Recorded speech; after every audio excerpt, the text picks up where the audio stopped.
It's gone from being one of the poorest countries in the world to relative prosperity today and a reputation as a beacon of responsible tourism.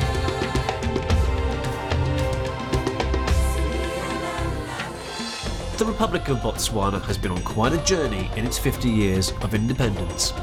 And I'm on a personal mission to explore how people here have shared this land with such a diversity of wildlife for millennia, and if tourism can help maintain that delicate balance.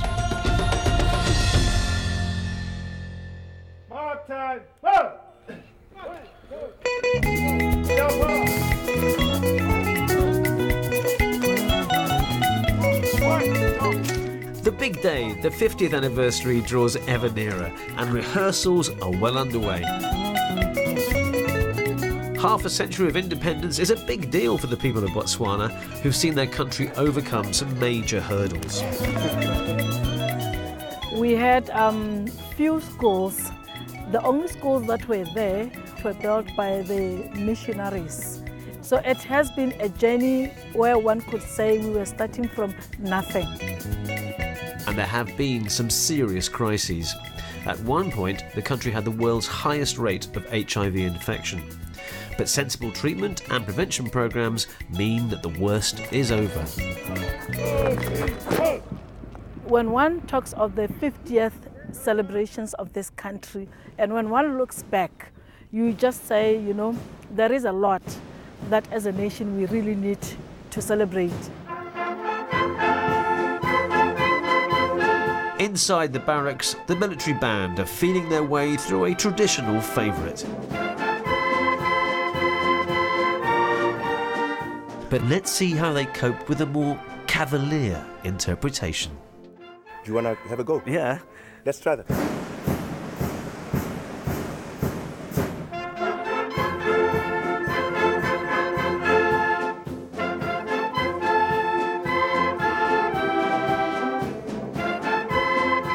I'm just waving my hands in the air and look what's happening. Music! The power's going to my head. I've got a sneaking suspicion they're actually ignoring my inspired baton gesturing. But hey, happily for them, I won't be in charge on the big day.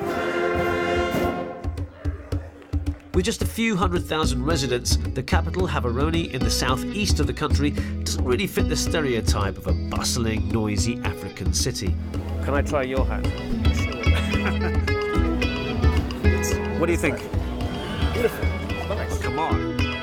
But right now, the market's doing a good trade in Bot 50 paraphernalia. In fact, for some people, the party started early.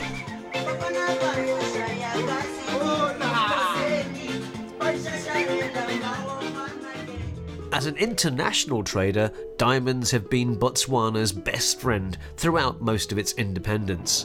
Huge discoveries propelled it to becoming the world's largest supplier, and it's the industry's global hub today. Botswana's come a long way in 50 years, and thanks to the wealth accrued through diamond reserves, they've got free education, free healthcare. It's even classed as a middle-income country. But in Botswana, diamonds are not forever. And tourism is trying to fill the gap. Botswana is about the size of France, yet with only around 2 million people, it's one of the world's most sparsely populated countries, on a par with Australia and Mongolia. And the truth is, you don't really come to Botswana for the urban vibe. I'm keen to explore the country's world-renowned wildlife, so across the Tropic of Capricorn I drive north to Serowe.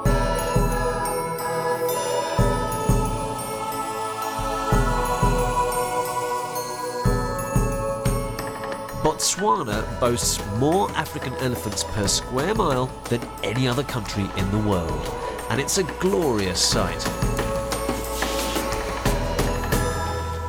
But there's another big beast that's had a much rougher passage in the last few decades: the rhinoceros. At one point, thanks to poaching, there were only 4 rhinos left in the entire country.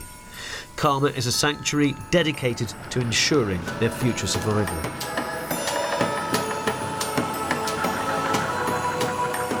With 9 rhinos brought in from South Africa in the late 1980s, a breeding program began. And we are now tracking one of the success stories of that program. So the wind is blowing that side, so we have to go downwind. The purpose being that rhinos have got a good sense of smell. That's how they detect whatever is around them in the environment. So we have to be downwind so that they don't smell us. All right.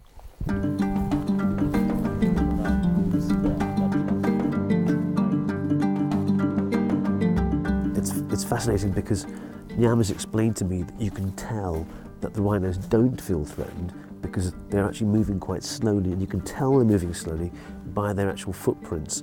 And there's one rhino here and one rhino over there, and that offers us some luck that we will get close to them because, as Nyam says, they don't feel threatened. So let's cross fingers.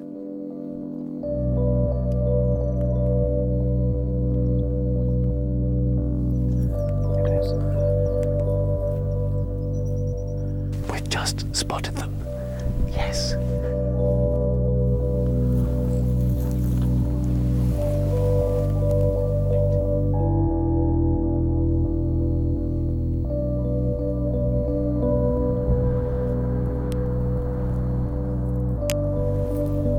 Wow.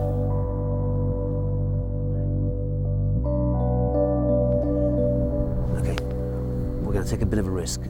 Nyam has actually been as close as 10 meters before to a rhino without them sensing that he's there. So we're going to see how close we can get. Okay, let's do it. It may be best if only Mike comes. Well, if we get this close, yeah.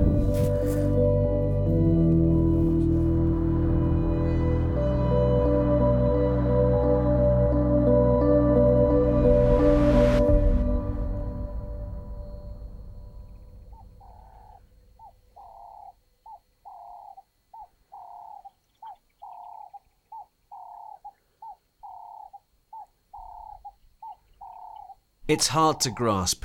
One of this planet's great survivors, such a dignified, shy beast, is under threat because of man's vanity.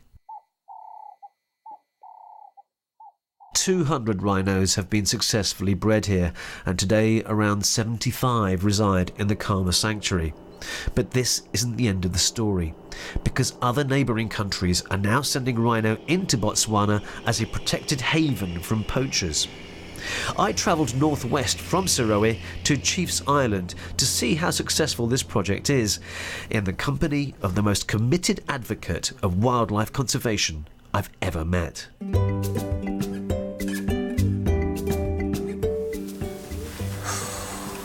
Beautiful creature, eh?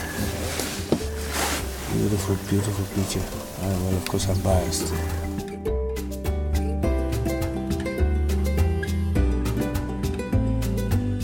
Looks to me, and I need a better view, it's a bit thick, you know, there's thorns in the way here.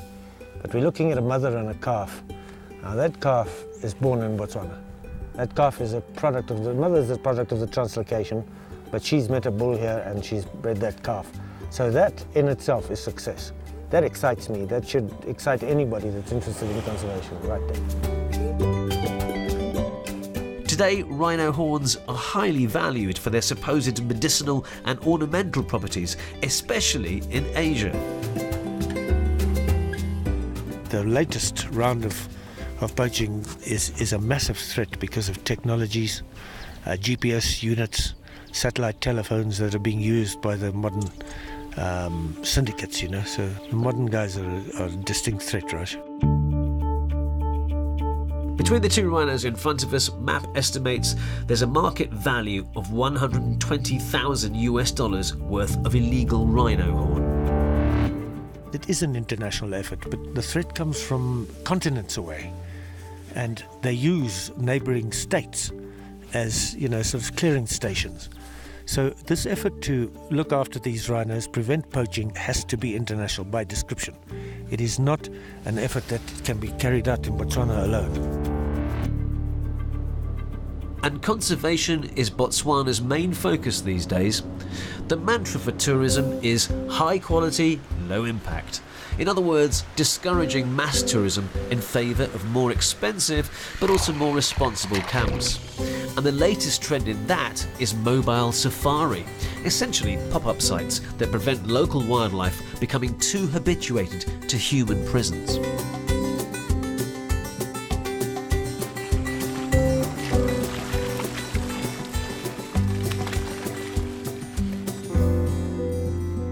Okay, so the first thing, Zebra, we're going to do is to actually build a bedroom, my bedroom in fact, en suite no less, right? Yes. And it's all in that box. Yes, let's go and make it. Okay. Yeah. Friends of mine will tell you I'm not a natural camper, and I think I'm about to prove them right. What am I doing wrong? How come these don't match? A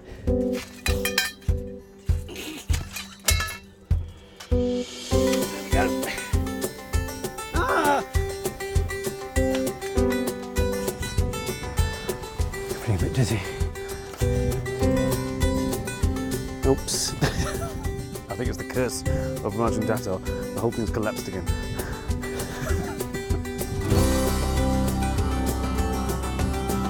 But out of chaos comes comfort.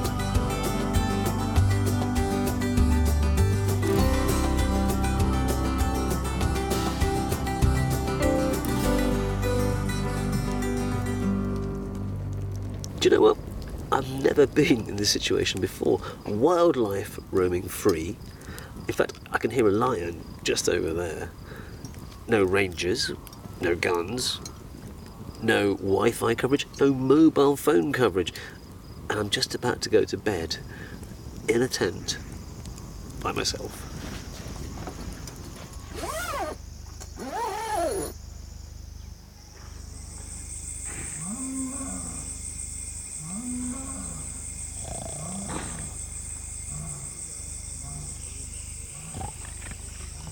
Okay, it's about 3 in the morning, and I've just woken up.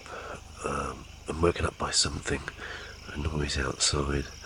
Up until then, I slept quite well, but now my mind's beginning to race, and I'm thinking maybe if I put my head through the entrance of the tent, there'll be like a lion or an elephant just there. Up until then, though, I slept really well. It's a really nice little setup here. And the only real stirrings I've heard, loud stirrings, have been the kind of sounds of the night coming from my colleague who's in the tent just down there.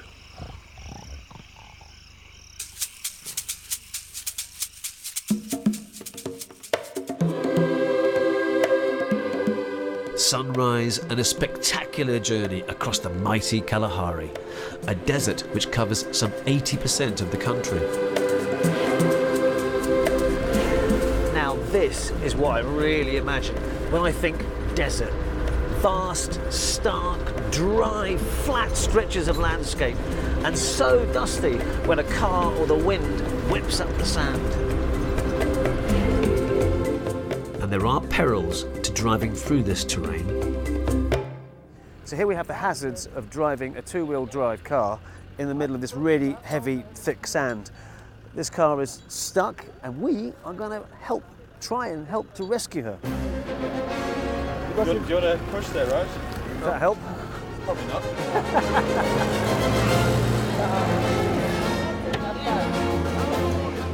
Whoa! I'm not sure if this makes any difference, but anyway.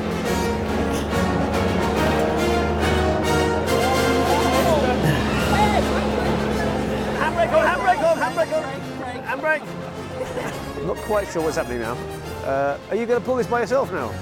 Yeah. Oh, okay, looks... This is Africa's strongest man.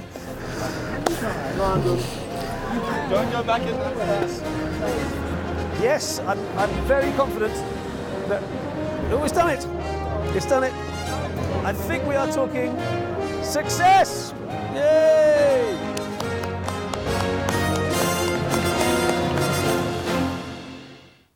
50 years actually makes Botswana quite a young country. But what this anniversary conceals is that here in the Kalahari Desert, you've got one of the oldest communities on the planet, maintaining the same traditions for tens of thousands of years. And this is where it all began. The Sodila Hills in the far northwest of the country are the spiritual and ancestral home to many communities of bush or San people, and they left a quite remarkable legacy. This area here, Sodila for instance, has been occupied by people continuously for 100,000 years. And people have left their artistic expressions in the form of rock art. People believe this is the abode of the ancestors. It's not just rock paintings or wheels, but the abode of their very souls and ancestral spirits. And that's why this site is very important, and today also on the World Heritage List. By their very lifestyle, the nomadic San tribes have touched many parts of what is Botswana today.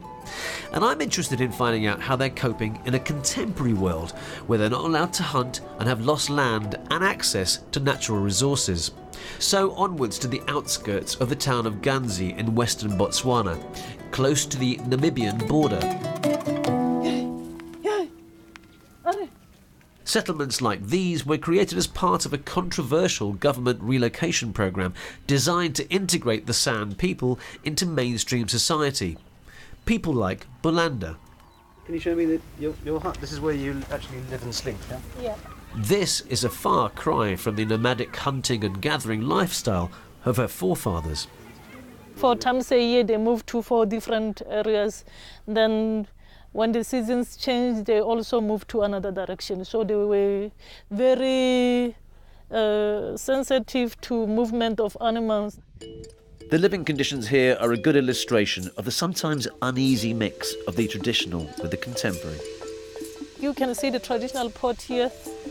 In the olden days, our forefathers were using traditional sticks for making fire. And now we buy matches from the shops. And instead of pots and plates, they were using the ostrich eggshell as the plate, and they were also using it for storing water and for medicinal use. For many San people, the transition to this way of life has been hard, but Bolanda has forged a career for herself as a beader, using indigenous skills. My business has grown tremendously, and I've been invited to attend the international trade fairs in different countries. I've traveled to America, I've traveled to Europe. I think the San community just simply need to be changed, to change their lifestyle. Relocation has meant that many of the ancient San traditions, language and culture have come under threat, and not just in Botswana. There's a lot of civilization. Bolanda took me to an annual festival held just outside Ganzi. Nalo is a very old language, but I think it's dying really. Not a lot of people are speaking it anymore. Is that right? Yeah, it is. Teach me how to do them. Hey. Hey. Hey. Hey. Hey. Yeah.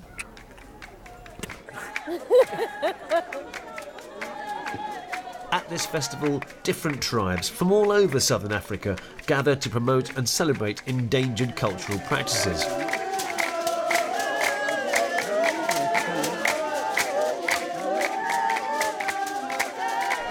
Later in the evening, a spiritual healing dance is performed.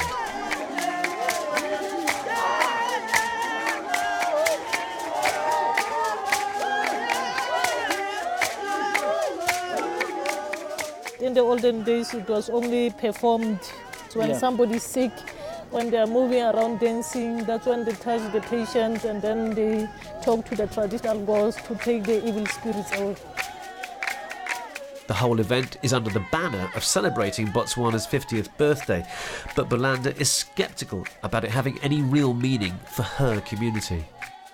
It doesn't make sense to me because the San people haven't changed for these 50 years.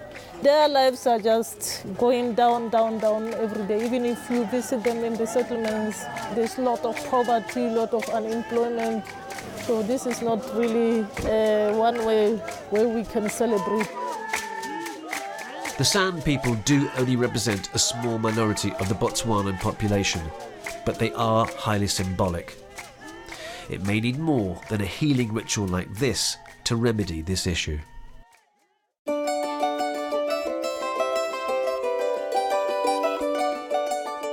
One solution is to involve more San people in tourism.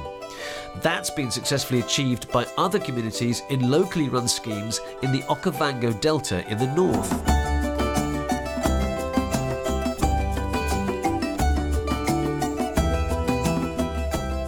These traditional canoes, or mokoros, used to be carved from tree trunks, but for ecological reasons are now fashioned from fiberglass. And we're off. Nice and smooth. At the moment, no sign of any crocodiles, which is good news.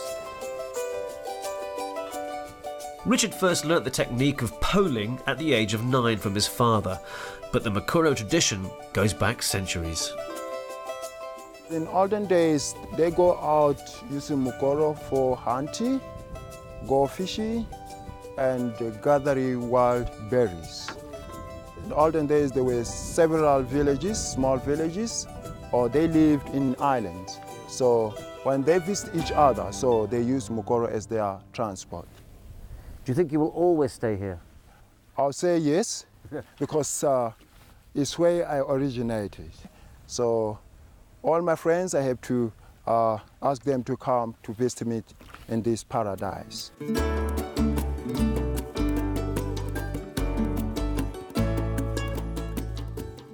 The boat is wonderfully smooth. I haven't felt the least bit threatened by this at all. I would do if I felt a hippo or a crocodile was coming this way. But so far, so good.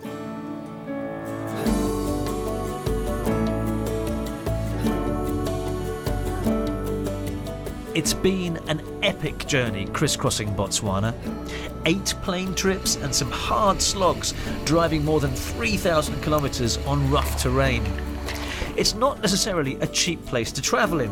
In fact, sometimes it feels a bit exclusive. But the truth is, the future of Botswana for the next 50 years and beyond lies in all its inhabitants, peacefully sharing in the unique resources of this extraordinary land.